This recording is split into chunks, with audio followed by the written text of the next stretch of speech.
مشاهدينا الكرام، أقدم لكم قصيدة باسم الشعر والشاعر. الشعر نكهة ولطافة ومرجلة وديوان.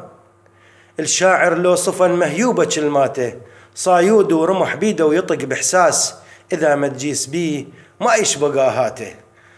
مصور بالفرح والضيج والصعبات، من ينزف رجز منذورة شيلاته، ما يخطو يقص الإبرة من الخيط، خيال وشهم معروفة صدماته. بالك تحشد بقومك تخل بيثار، شاطر بالأدب تقتل حكاياته، بايع روحه صاير للفقير سناد، سيف مجربه بالحومة طلباته، يحارب كل ظلم كل سقم كل تنكيل، على عناد الكفر مشتولة ورداته، يظل بيرغ نظامه يبارز الحكام، يظل بيرغ نظامه يبارز الحكام، زلازل من يهد مقصودة لكماته.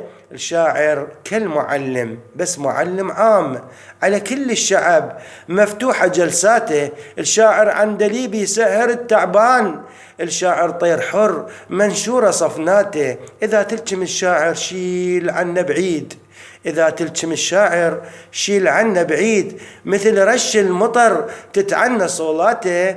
يظل طاغة شعب ينطر منايا البين، أسد وبكل محن متجنس بذاته. سلام الله عليكم، سلام الله عليكم يا أسود الدار، هوية بلاد منكم وانتو ساداته، هوية بلاد منكم وانتو ساداته. والسلام عليكم. داعيكم جاسم ثعلبي الحساني.